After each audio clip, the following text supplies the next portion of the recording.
Hello and welcome to PEP, which is Passion, Empowerment, and Perseverance. I am your host, Graham Salinger, founder and president of Salinger Coaching Solutions. We empower people and empower success.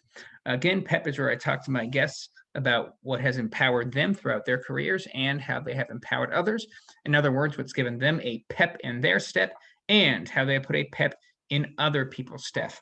I am joined today by Saurav Upadhyay, who provides facilitation and research management for the Alliance for Peacebuilding, Learning and Evaluation Interreligious Peacebuilding Portfolio. His expertise lies in designing and implementing monitor and evaluation frameworks and tools to assess processes and results of peacebuilding, dialogue, and interreligious programming. Saurav has experience organizing learning and training events and designing communication campaigns to promote peace-building best practices.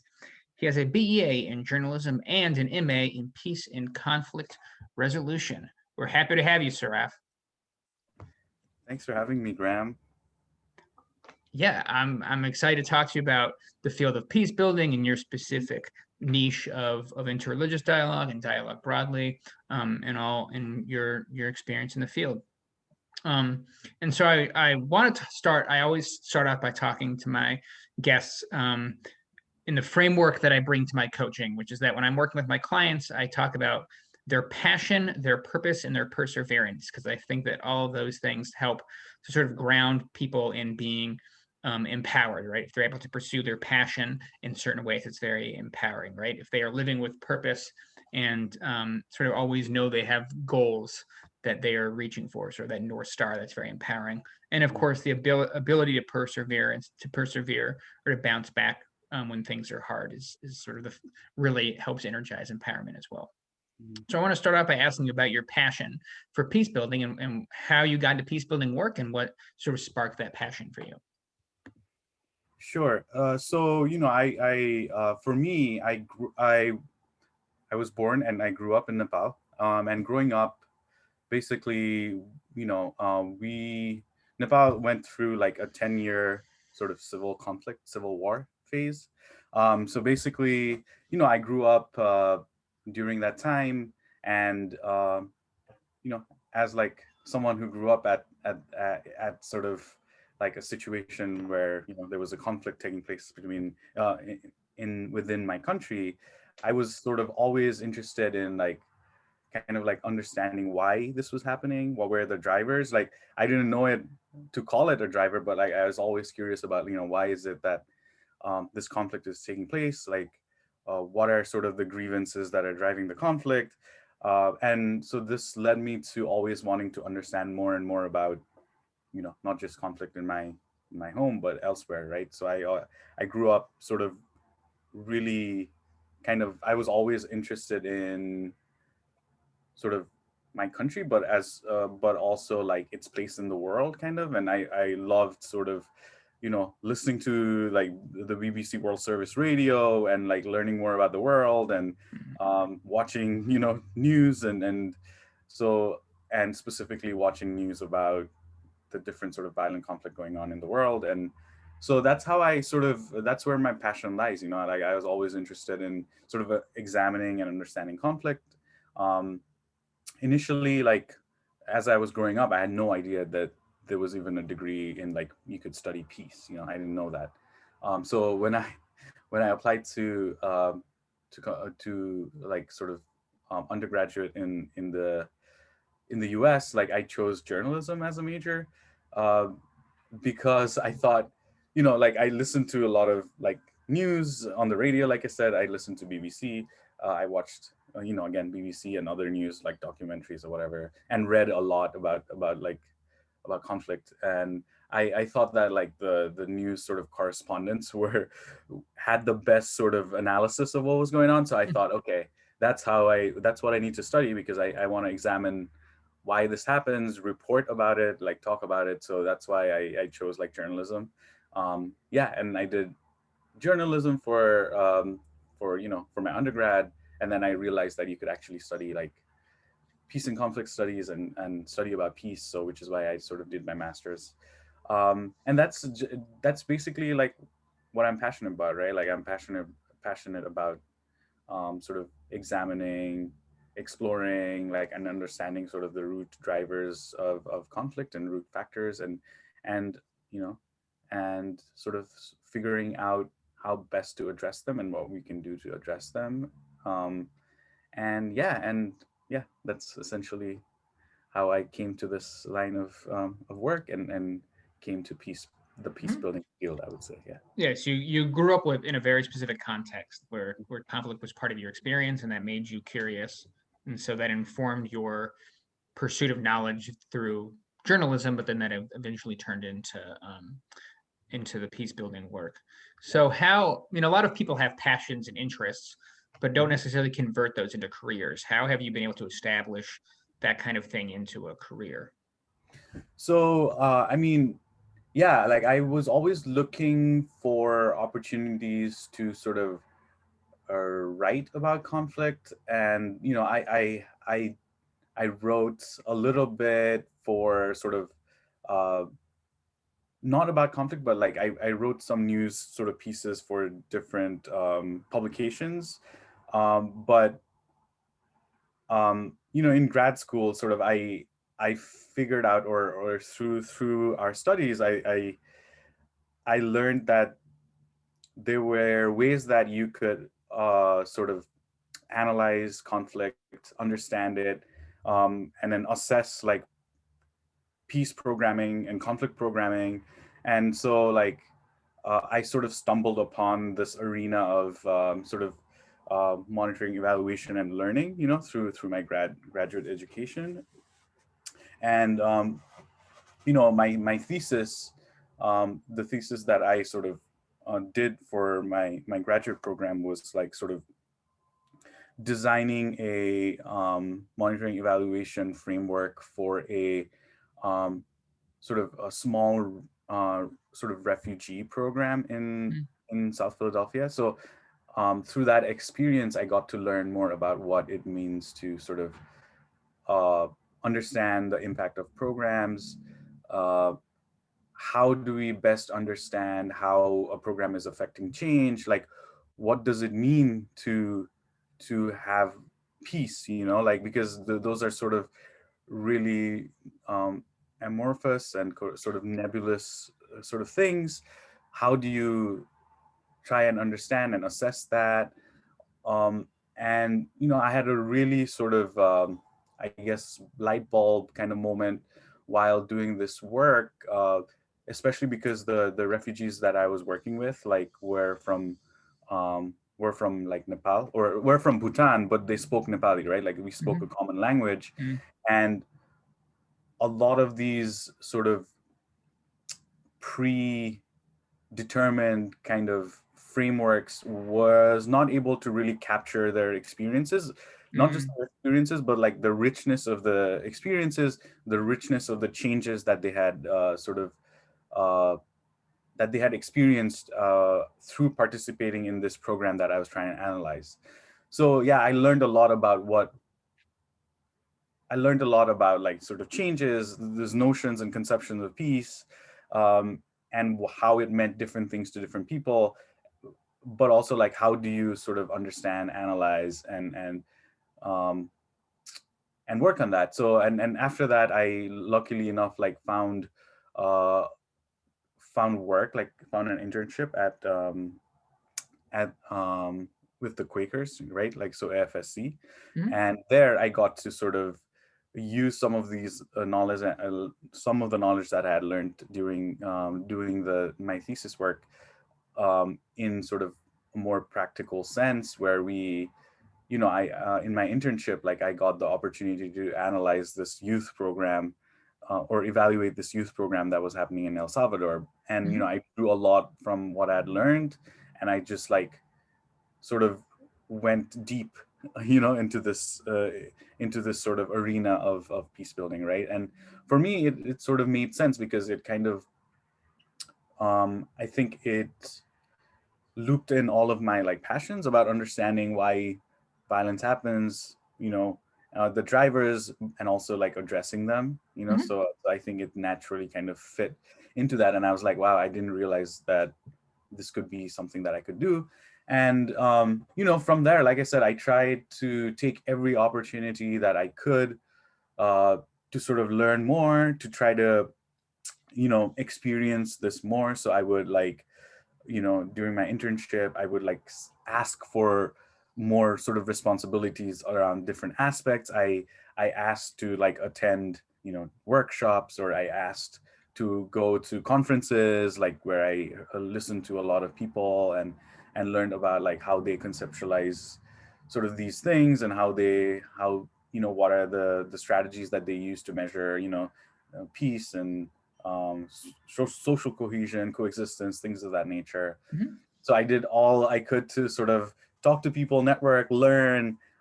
Sort of, it was an iterative process. I kind of got the ability to apply this again um, in other projects within AFSC as well. And in that mold, I also learned, since I learned a lot, I was also able to sort of learn how to share what I learned with the folks that worked at AFSC. And like I through my sort of my engagements and my networking with some of the people, like that's how I met my current supervisor, Jessica, who's a really like, and she's a sort of a really, I would say, really influential kind of figure in our field. And um, yeah, and that translated into my job currently. I mean, like she was able to see my work. I was able to learn more about her, and when like the right opportunity came, I was able to take it. And I think, yeah, like huge. I've been hugely influenced by AFSC, particularly my like old supervisor at AFSC. Her name is Joan. Like hugely influenced by her, especially around how we could sort of uh, reframe and make like these sort of technocratic, these are considered really technocratic things that that's imposed by donors, but how do we Mhm. make it more participatory, inclusive? And so that's how my sort of niche has emerged in my work, is like I'm a huge proponent of sort of the participatory and inclusive type of monitoring and evaluation. Yeah, and And that's yeah. actually like a good segue to my next question, which so much peace building, I mean, you study it and you think about it, so much of it is theoretical, but as I hear you talk about learning and processes, what I'm hearing you talk about is learning and being enriched by and enriching other people.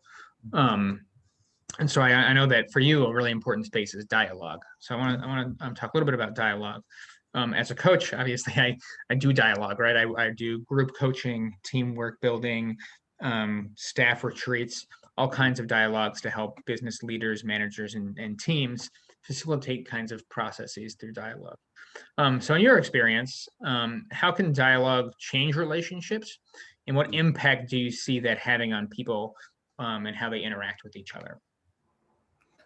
So I mean, like, so in my current work, I don't sort of, I guess I facilitate sort of a learning community of Hmm. organizations that are engaged in interfaith or interreligious dialogue. So Hmm. I don't directly facilitate these dialogues, but like I sit uh, I sit in a really interesting space where I sort of gather some of the lessons that they've learned.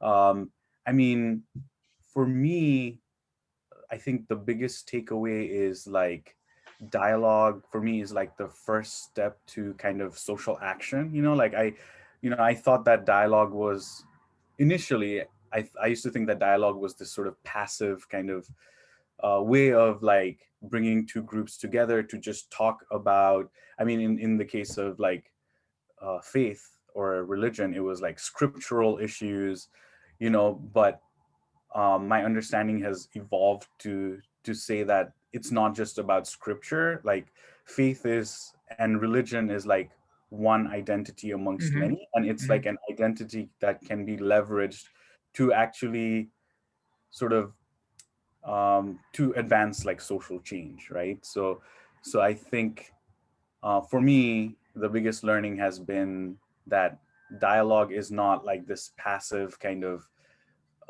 arena where two sort of two groups that may not be in conflict come together to talk, but it's actually like a coming together to effect some form of change outwardly. I don't know. Does that answer your question? Yeah, I mean, it can be a meeting of the minds, whether Mm-hmm. those minds are on the same page or not. Yeah. So can you tell me about how that learning community sort of works and informs the broader work? So, I mean, one of the things that I guess is really unknown in like, especially in interfaith dialogue, is like what works, Hmm. what has worked, what hasn't worked, what are sort of strategies and tools that have been effective, in um, or successful, like what has failed completely, and this is not well known. It's not like well studied. So this sort of learning community uh, is like a space where that sort of exchange can happen, where like these organizations, they work from all different parts, they're in different parts of the world, they can come together and say, hey, like, we tried this activity while COVID was happening, and we found that, like, for it to work, we would have to do X, Y, and Z, and this sort of exchange of knowledge and techniques could take place in this space. So this was this facilitated space where that exchange could take place, and my role within it is to sort of gather these lessons that these folks are sharing and learning, and like sort of share it out again, like reinforce this learning to the group, saying, hey, this is what I heard from this exchange, from these gatherings that we had, you know and here is what you can learn and like apply it to your own work. And then the idea is to collect this learning and then share it with the outer world, especially like share it with like the interfaith and interreligious sort of organizations, or people who are active in that sort of space. Yeah. Okay, so it's part of a sort of broader sort of organizational tool to get feedback, but then also use that feedback to inform the overall work being done. Yeah, exactly. Got it. So yeah, there, if you look at sort of interfaith, especially interfaith dialogue, like there's very little evidence basically um, about what has worked and not, and like Right. sort of this would help build that evidence base in some ways, I would say. Yeah. So my follow-up is, how does that also help create sort of internal mechanisms of buy-in among members of the Alliance for Peace Building? Well, so I guess this is like the buy-in is in the sense that you know the learning community that I'm facilitating is like is based on the organizational needs. So one Hmm. thing I did as like a facilitator is, and again, this comes back to sort of um, my introduction with sort of participatory pedagogy and like participatory processes, is like one thing that we did and we really heavily emphasized right at the beginning is like, this learning community would sort of really address your needs. So like I really started by sort of deeply listening to sort of what are the needs that they were facing, what were the challenges that they were experiencing, and not just that, but like how could this learning community sort of work for them, especially given that they have so many other priorities, like how so I really dug deep and tried to understand, okay, what is the value add for us, like what is it that we can do that will like materially benefit these organizations. So I really dug deep to understand the needs, really did like a needs assessment, needs analysis, and then through the needs analysis process, we spent like a huge number of time sort of designing what our goals would be. Like we you know although we have like a donor or whatever, we did not arbitrarily um, kind of set goals. We set goals together as a community. The community decided, okay, this is what we are going to be doing. This is the goal. These are sort of the objectives that we have, uh, and these are the objectives that we're going to prioritize as well. uh, and these are like our organizational, or these are the values that sort of ground ground the learning community, right? So we spent a lot of time at the beginning of the process to do that, and I think that to me was like one of the best ways that we ensured like buy-in Mhm. of the folks, because we were really sort of I think sensitive to a their needs, but also their time and their priorities, and then b also really sort of involve them in creating the community themselves, right? Like not having this imposed upon them. And yeah, and I think another thing that I really do is like try to create linkages and connections within the community that are mutually beneficial. So like, I'm one person who sees all of these organizations and all of the folks in the organizations do their work, but they might not necessarily see each other's work. So when I Sure. see sort of commonalities, I like connect them. I make these connections, Mhm. and I think those connections have become kind of mutually beneficial. Like, you know, they invite someone to speak on their panel, help with their work in some ways, so that has been sort of materially beneficial to them. So that Mhm. actually has created buy-in, at least for now. Yeah, I think. Right, so it gives them both a sense of agency, so that they feel like they have agency and power within the organization, but then Yeah. also helps connect to other resources. That's Yep. awesome. And you've alluded to the fact that the work is about interreligious dialogue, Mhm. which could potentially be a contentious conversation. And a lot of the work that I do is around helping teams and workspaces work through potentially contentious issues within their workspace. Mhm. So I'm just wondering if what advice you would give to people about preparing for and engaging in hard conversations. Um, yeah, and then how maybe that would transfer to like other workspaces. I would say, I think for me, I think for me, like for someone, I'm actually like quite like conflict avoidant, Same. Uh, yeah. So I would say like, the best thing you can do is let the conversation happen. I think like allow it to happen, like allow sort of uh situations where, oh yeah, like just allow the dialogue to happen, right? Like, and the thing is, and again, you might know about this better than me. Like, I think there's this tension, especially now between sort of, especially in sort of when we create these safe spaces or spaces for dialogue between, like making sure that the uh, folks who are the most vulnerable in the space, uh, making sure their sort of their needs and their, I don't know, like I guess they are sort of their needs and are addressed, but at the same time, like, sometimes things can be hard to hear. Mhm. So I yeah, that's like a really difficult sort of tension that I sometimes think about or deal with, is like, how do you sort of bridge that gap between making sure that the most vulnerable are protected from, like harmful speech or Right. harmful sort of things that may be harmful to them, versus like the ability to allow sort of conversations to flow, I think. And Mhm. I think like some of that again comes back to uh I don't know, some of the things that we really do is like do sort of community agreements, like I think that's one really important kind of tool uh to make sure that like no matter what, like your dialogues are still kind of grounded in Mhm. different values. But yeah, I don't know about you, I would love No, to I mean learn that's more. a. I mean, you're pointing to a really. You mentioned the word safe space, and there is sort of a tension in the facilitation world Yeah. between. Um, we sort of adapted sort of this idea of a brave space, which is Yeah. we we want to take care of people's emotional needs, and in fact, that's like the bulk of preparation for any hard work is the pre-work, the meeting before the meeting.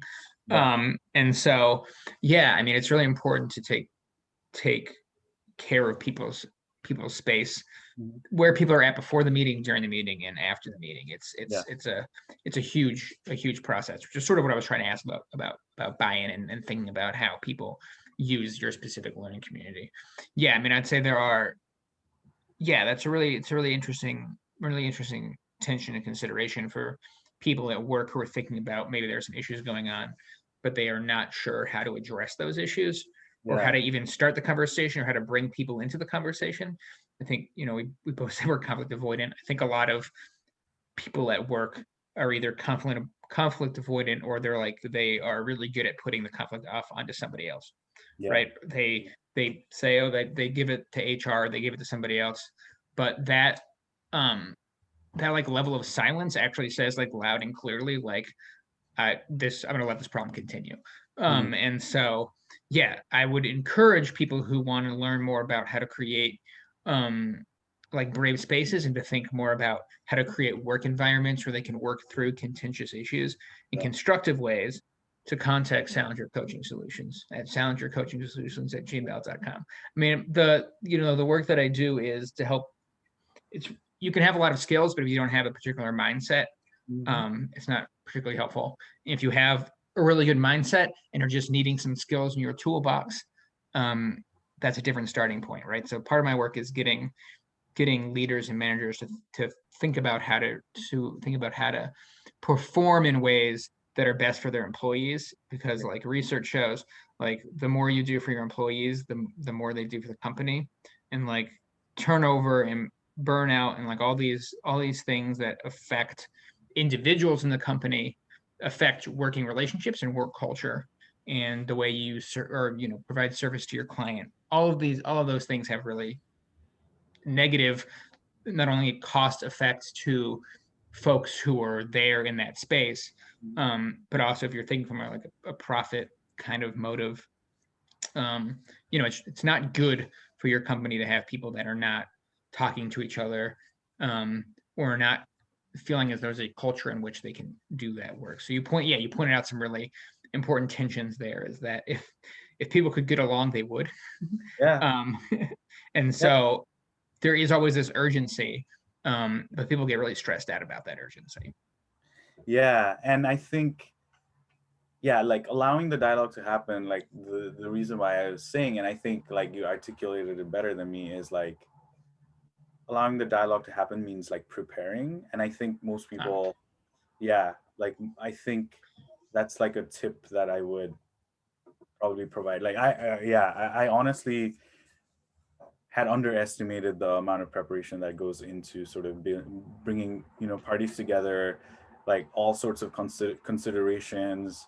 If we were in non-COVID times, from like the space to the food to like everything, right? Like, and now it's interesting how that I mean, like that's what we're trying to understand actually, is like how does all of that translate, how does that translate digitally, especially because yeah, dialogue is such an embodied practice, as they say, right? Like it's yeah. like And um our understanding of conflict is so cultural, right? If you're from a high context culture versus a low context culture, if your parents behaved a certain way, if you're the only sibling, if you're in a workspace before where the boss micromanaged, like all of our cultures, being American versus being from Nepal, like all of those things and those experiences change the way that we behave in the world, yeah, um, and therefore how we exist in the world and how we deal with conflict. yeah, for sure. Um, and so yeah, and all of those things come out in really, I think, beautiful ways in dialogue, right? Yeah, I think unfortunately things get wasted because people are conflict deferred. Like conflict is an opportunity, right? Because it's telling you that it's like the alarm telling you that something needs to change. yeah, And if there's turnover, that means people are leaving when there's a conflict, which just means that it's not being resolved. It's just right, so. right. Yeah, no, I appreciate your thoughts on that. So what we're thinking about peace and empowerment and agency, those things that you talked about when you're talking about your learning communities, creating buy-in and agency and linkages. I talk about my framework, which is thinking about the three P's, the passion, purpose, and perseverance, right? And I coach using those pillars, and I try to get people to tap into all three of those things.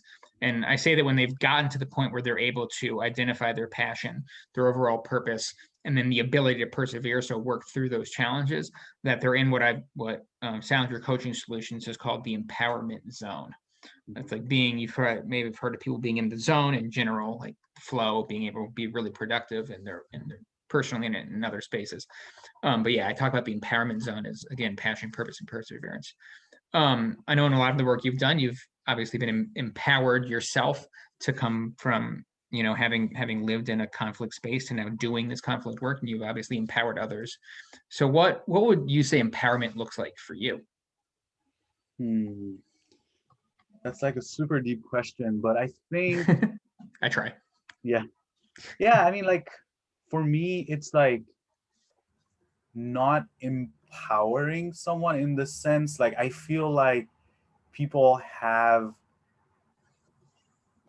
people already have that potential, I guess, in it, and it's about sort of, I don't know, bringing that up somehow. Or Mm, I guess I would say the way that I would do it is probably like create space for empower for folks to themselves empower themselves, mhm. like not, and I kind of dislike sort of this kind of NGO speak, especially we hear often, right? Like about, like our project like empowers women in the global south or whatever, right? Like I Right. think, like I don't think you need to empower them. Like I feel like the empowering is done themselves, right? They have the agency, like you said, to sort of do that themselves. I think the idea here is for you to, if you're like an ally or like someone who does sort of facilitation and support kind of role, which I actually really appreciate, is like I want to be there to create that space where they realize their full potential, I guess. Like Mhm. that would be the way that I would approach it. Yeah. Okay. Yeah. Sort of unlocking the potential that everybody has potential for something, right? And helping them. And my job as a coach is to help them.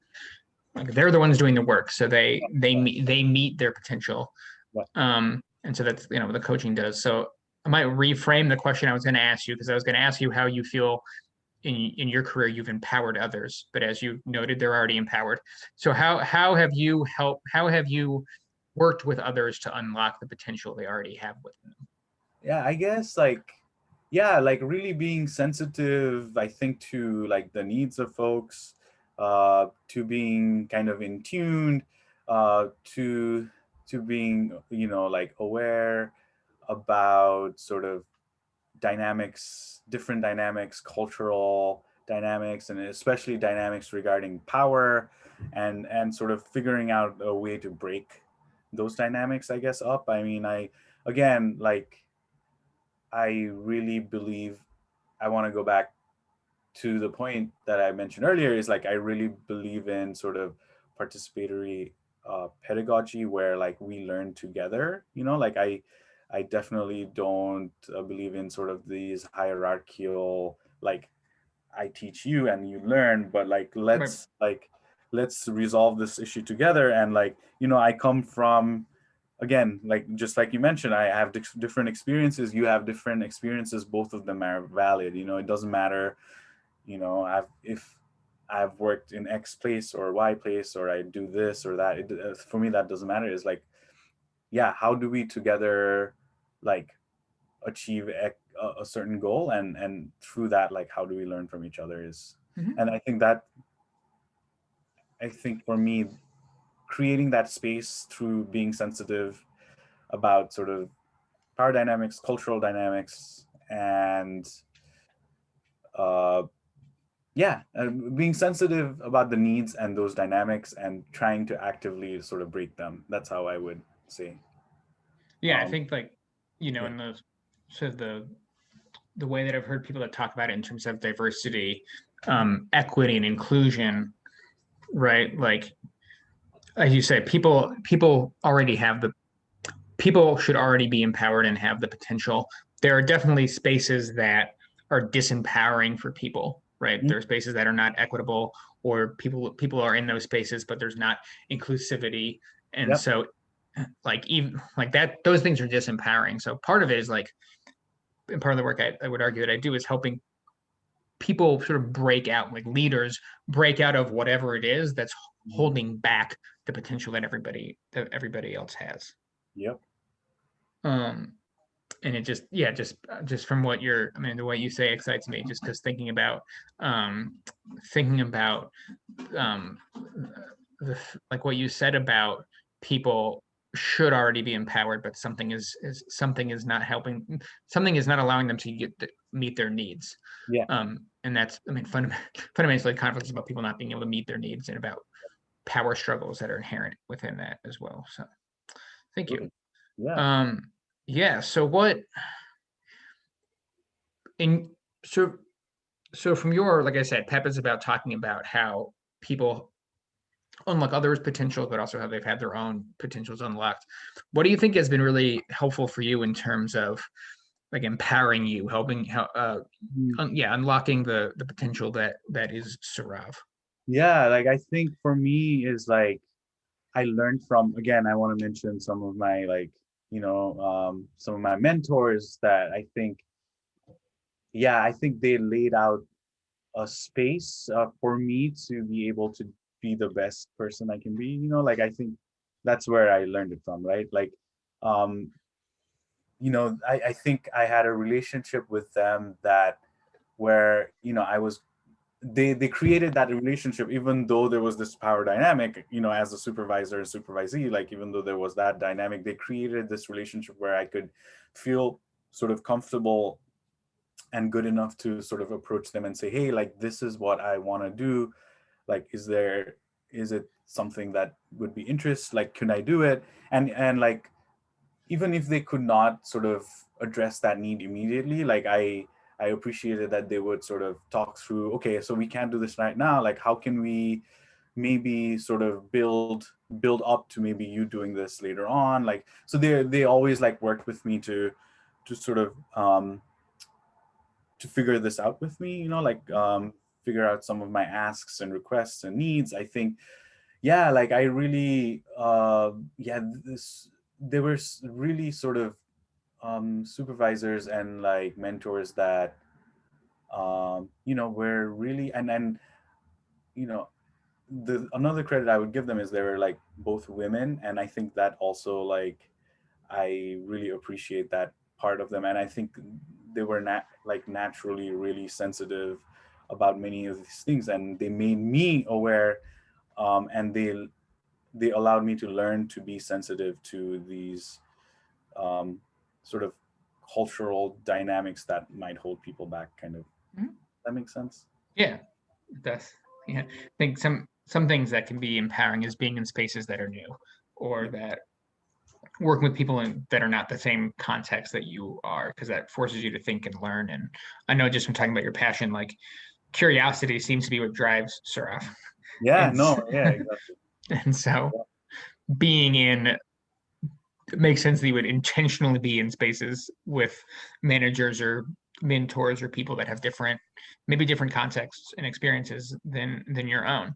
Yeah. Um, And and also, I learned so much. Like, I learned a lot about like how things impacted them differently than me, even when like I was like more junior to them in a way, right? Like it was so interesting. So I learned a lot about basically about just being aware of sort of gender, racial, all of those isms, right? Like, um, and so yeah, and not yeah, just being aware of them and understanding that that is what holds a lot of people back. Yeah, yeah, I mean, and you've made an allusion to grad school. And for viewers who don't know, Saurav and I went to grad school together. Right? And I think one of the things that was great about our program was not the stuff we learned in the textbooks, and even the internships or the real world experience is really good, but also our cohort was like like our cohort and other cohorts in at Arcadia just had a level of diversity that Mhm. brought out, you just learn from like hanging out, Yeah. like everyone in our group just like was just, I mean, it made sense because it's a peace and conflict resolution program. But having those worldviews that were different and diverse and divergent challenged all of us to be like, to learn and think and be our best. It just changed our experiences. Yeah, All for right. sure. Yeah. And so it's great. Yeah. So on that note, Saurav, we've talked a lot about your work, but you were one of those people that helped sort of enrich my experience. And Mhm. so I know that you're a super cool dude. So I want to take a pause and maybe step back a little bit from the work conversation, Mhm. um, and talk about sort of perseverance in a broader sense. Mhm. Um, So what have been some moments in your life when you have been called upon to use your ability to be resilient so that you could persevere? Hmm. Yeah, I mean, I would say yeah, for me, like I think the biggest one is being an immigrant in the US is quite Mm, hard, you know? Um like it's hard when you don't have sort of the proper immigrant status, or when you're not allowed to work because of the visa that you're in. But I think being an immigrant, you kind of have to like persevere, because you made that decision to move. I made that decision to move, and even though I could probably go back, uh, I could have gone back to Nepal or whatever. I I left Nepal thinking that I would not be going back anytime soon. So it's like you kind of just have to deal with some of the challenges that you are faced with, and just find out ways to navigate.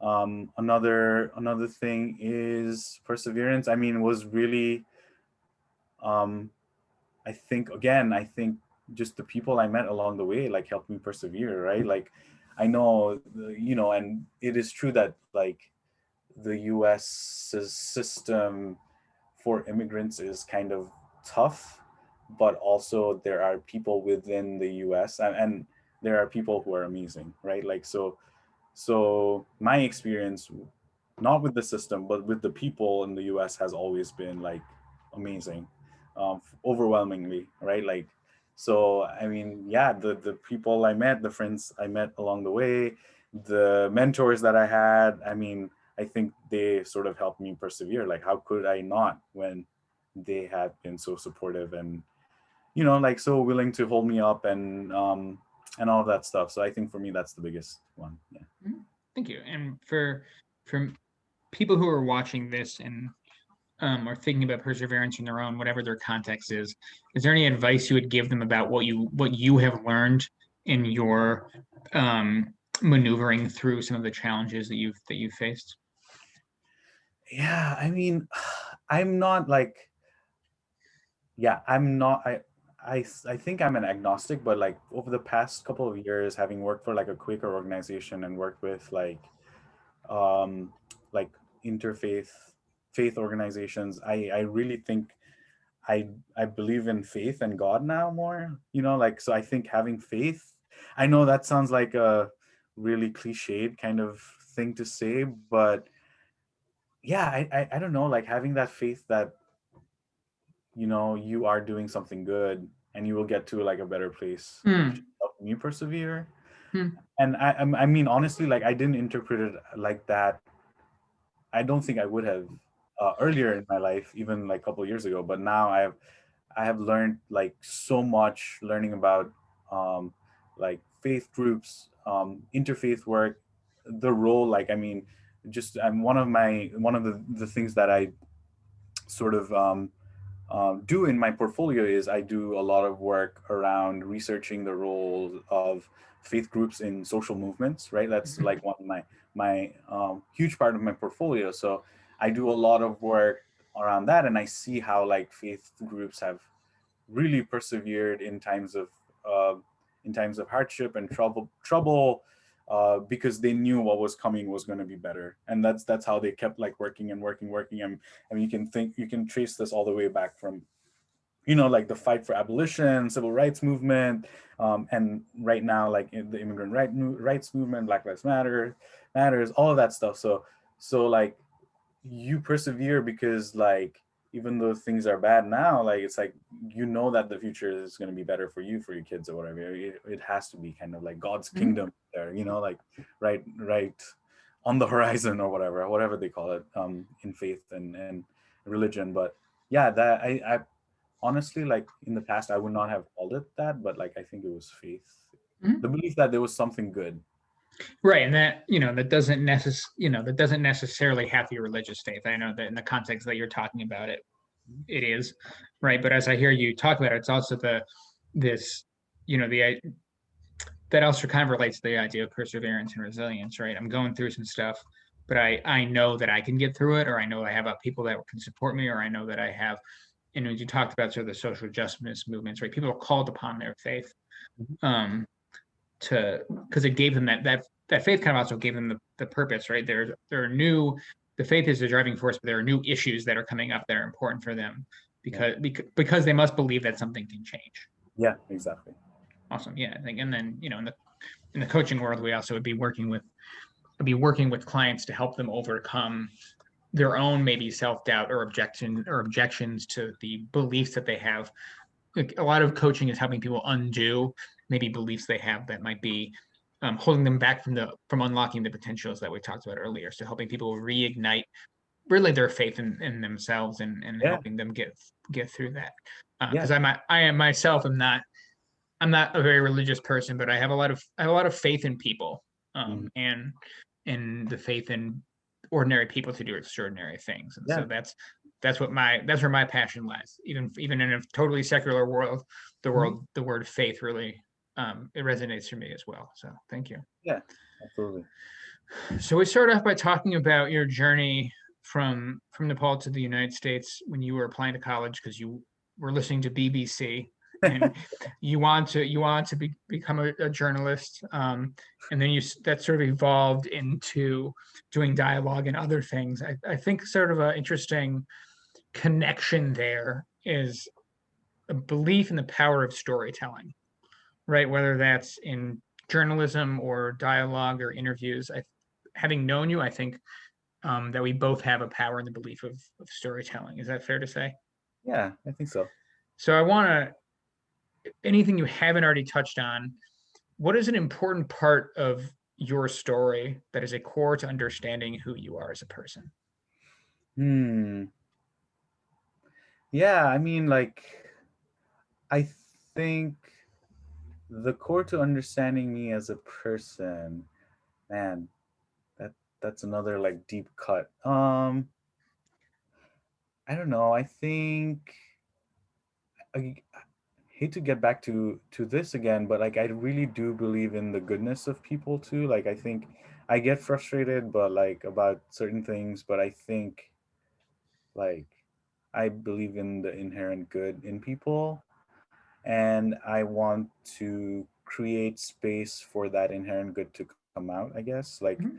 I again, like I don't know how, I mean, I don't know how I'm doing it, or maybe if Yeah. I'm doing it, but like I think that is probably like what drives me is like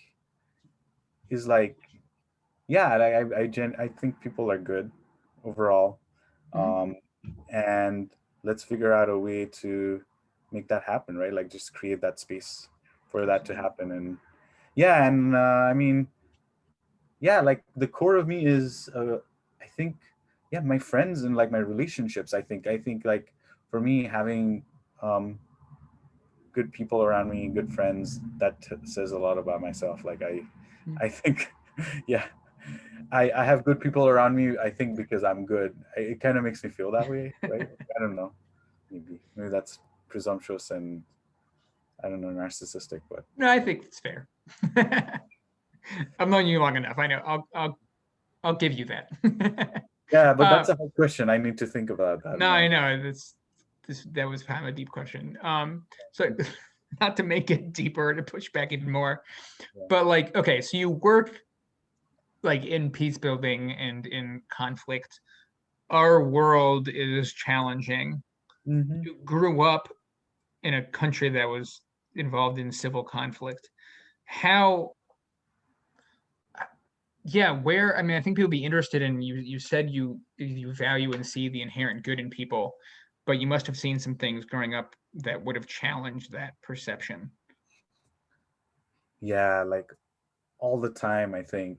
I mean, like just now, I'm, like even right now, like there's so many things going on that are bad, and that does challenge the perception for sure.